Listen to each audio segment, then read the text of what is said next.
Holy shit, guys. This week has been a big one. There's so much to go over, and none of it really relies on the beginning parts of this weekly story quest with Mara and the details of going on. Basically, we're going to skip that part. She is, nearing the completion of her Techians to remove Savathun's worm and stuff like that. So, none of that's important. But what is important is this scene between the crow and Savathun. Yes, they finally get to talk. First of all, don't know how Mara let this happen. She is literally on the other side of the room, but I digress. This is a pretty big part of this week, and probably a big implication on the crow itself. You were kind to me. I thought you were my friend.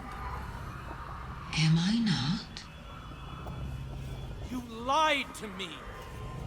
I helped you break Xivu Aras's hold on the shore, brought you to the last city, offered you guidance. Stop. If that's what you want. I want the truth. I was kind to you because I wanted to be. Because the truth hurts. You know this better than anyone. Shrinking away from the rumors of the man you used to be. I'm not him. How can you say that when you don't even know who he is?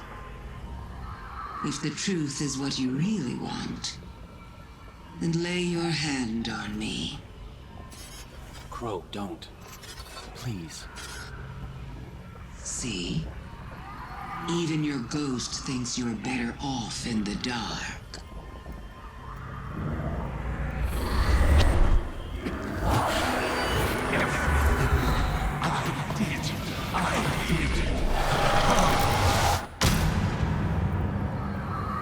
Crow, don't. Don't come any closer. What did you show him? Everything. No, wait! You hurt him. Someone had to. Better for it to have come from a friend. Now you see there, Sabathun told the crow everything. It seems like, for the most part, everything. Now, what is weird is that I think this is very revealing of Savathun herself. She's not a bad person. She's kind of someone I feel bad for. She sounds like she wishes she was a guardian. She wishes she served a higher purpose. Now, this could easily be deceptions, but it's just strange coming from her perspective that she told the crow this, and it didn't seem like it was twisty. It was just for the better good of the character, the crow. Now, if you don't believe me, let's just hear the words of Savathun herself. Don't give me that look. I told you that you can't stop the inevitable. Deep down, Crow wanted to know. He was going to find out one way or another, guardian taboos or no. You should thank me. Just imagine if it had come from someone with bad intentions. Someone who could have colored the truth about how he died to turn him against you. Against the Traveler. But I would never do such a thing. I see too much of myself in him. We were both looking for our purpose. Now that the crow has found his as a guardian, he can see it for what it truly is. A second chance. Something to reflect on. If people didn't want him to know, was it to protect Crow from himself? Or was it to protect themselves from Crow? I do so enjoy our talks. Yeah, she really does sound like she wishes she started a different life on a different path. Now, like I said before, easily could be deception. She could be manipulating us. She could be lying, but a lot of it, I think she is telling the truth to her perspective, to her degree. Now, we don't know her end game, her end goal, and that's one of the biggest problems with Savathun. Right now, we know that she is the villain. She is the next antagonist for us in the Witch Queen. But at what cost? What is her purpose? Is it something that she is trying to control the Traveler? Maybe she is trying to control us. Maybe that's the conflict itself. But she could have told the crow anything. She could have had the crow turn on us right then and there. She could have showed us who killed the crow. Or Aldrin, like It's either us or Petra, and that could be devastating. And I think this is kind of shocking on the fact of how it went. I thought we, the Vanguard, should tell the Crow who he was, and even though it shouldn't matter, like he said weeks before, it does matter because Uldren Sov, his implications of what he did with that one shot on Cade has changed everything in this franchise right now, in the world of Destiny. It's crazy if you look back how important that moment was to the whole franchise right now with the narrative. So again, what he did was pretty impactful, pretty something to talk about, and even though he is not that person, he must know because he's one of the few people in history probably that his past character does mean something in this world. But now we're going to follow up on the Crow's reaction, his discussion with us. Well, fair point, it's mentioned that he does share some anger that we don't share with him, but in general I'm a little shocked at his reaction to it all. Uldren Sov, awoken prince, brother to the queen, murderer. Now I know the man I was. And you.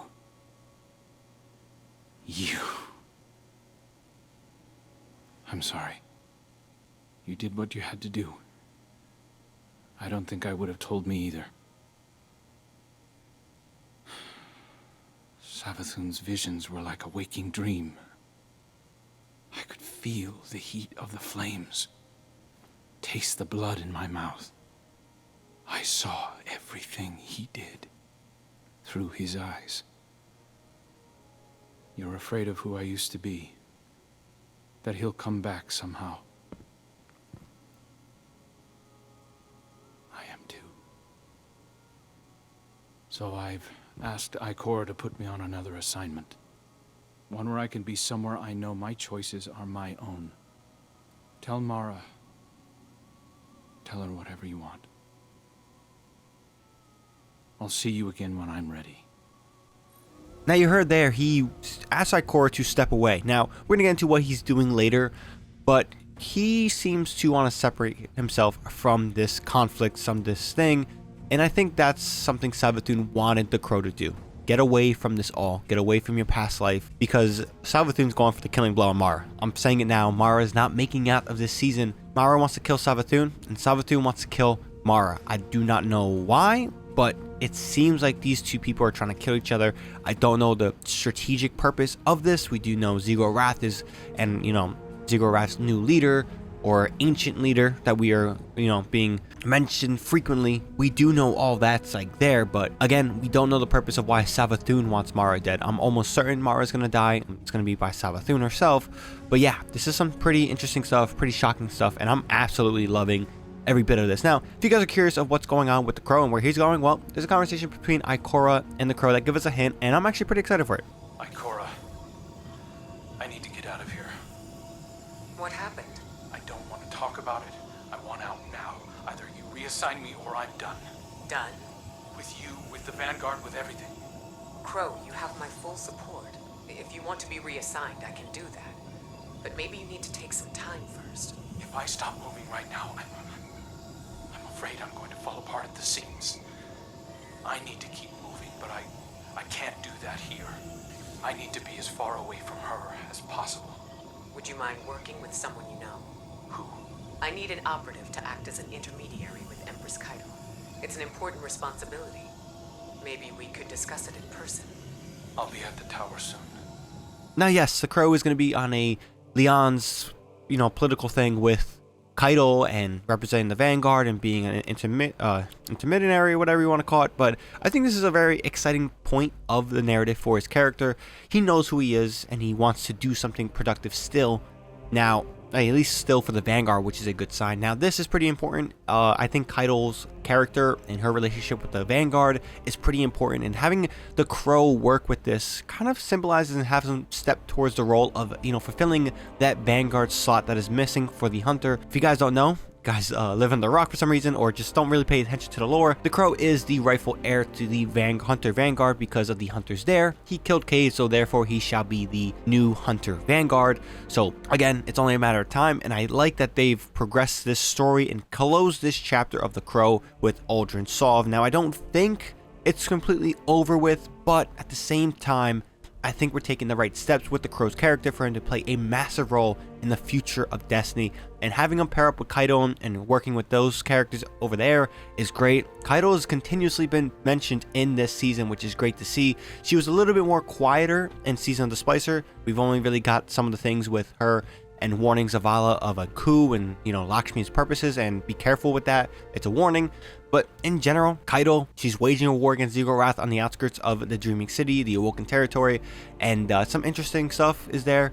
Seeing the Crow help out with that is very refreshing and good to hear. But yeah, this week, guys, it was a crazy week. There's so much implications. I cannot wait to see what happens the next 2 weeks. This story has been one of the most interesting stories this year for Destiny, and I'm loving every bit of it. Is this my favorite season? Probably not. Season Chosen was great, and I loved every bit of it. But this one, narratively, Season Lost is really absolutely killing it. I cannot wait to see what occurs. With that being said, guys, all I gotta say on this one, if you guys enjoyed this video, this is kind of a long one because there's a lot to go over. But yeah, if you guys enjoyed this video, definitely drop this video a like. Helps out the video a lot. And if you guys are new here and want more content from me, whether it's Destiny 2 or any other game you see cover on the channel, definitely hit that subscribe button to stay up to date with all the content I'll be dropping in the coming days, weeks, months, forever how long I do this. But yeah, so pretty much that's all I got for this one. ShadowNinja here, and I'm out.